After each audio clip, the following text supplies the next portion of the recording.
తాము అధికారంలోకి వస్తే యువతకు ఉపాధి కల్పించడంతో పాటు వారి బంగారు భవిష్యత్తుకు బాటలు వేస్తామని రాజమహేంద్రవరం సిటీ నియోజకవర్గ టీడీపీ జనసేన బీజేపీ కూటమి ఉమ్మడి ఎమ్మెల్యే అభ్యర్థి ఆదిరెడ్డి శ్రీనివాస్ అన్నారు.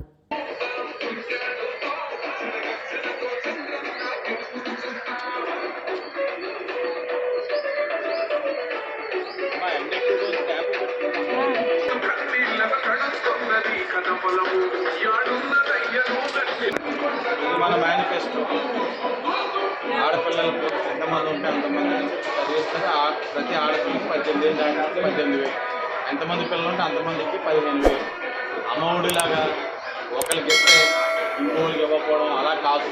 కరెంట్ ఛార్జీలు వస్తే తీసేయడం కాదు. ఎంతమంది పిల్లలు ఉంటే అంతమంది చదివిస్తారు. 3 గ్యాస్ సిలిండర్లు ఇచ్చారు. ఇది మన సూపర్ 6 మేనిఫెస్టో. ఇది మనం నగరానికి చేయబోయే మేనిఫెస్టో.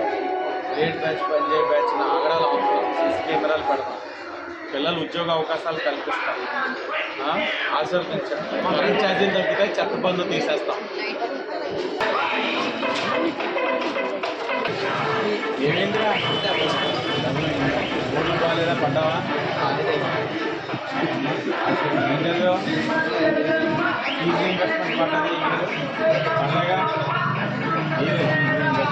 జగన్మోహన్ రెడ్డి మోసం. మీకు సంక్షేమం పేరుతో మీ ఇంటికి రూపాయి ఇస్తే రూపాయలు లాక్కెళ్ళాలి. నిత్యావసరాలు, పప్పులు, ఉప్పులు, గ్యాస్ అన్నీ పెంచేసి ఇంటికి వచ్చి పనిచేస్తుంది అన్నారు.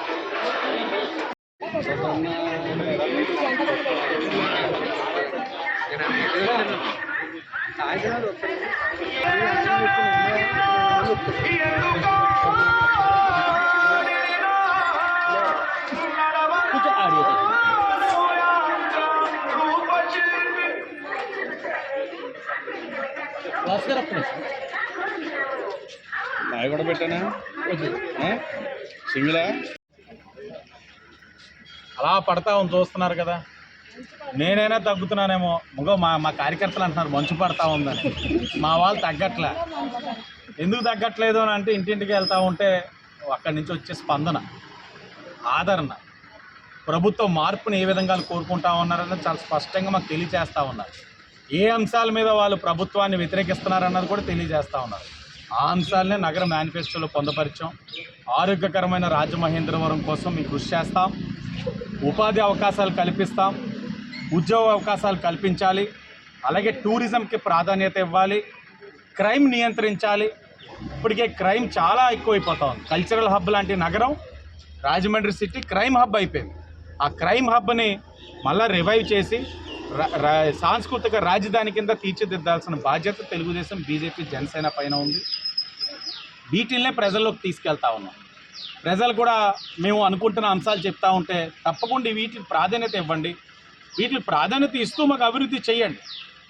అభివృద్ధి అనే పేరుతోటి లేకపోతే సుందరీకరణ అనే పేరుతోటి మిగతా అంశాలన్నింటినీ కూడా నిర్లక్ష్యం చేయడం అన్నది తగదు అని చెప్పి వాళ్ళు చెప్తా ఉన్నారు.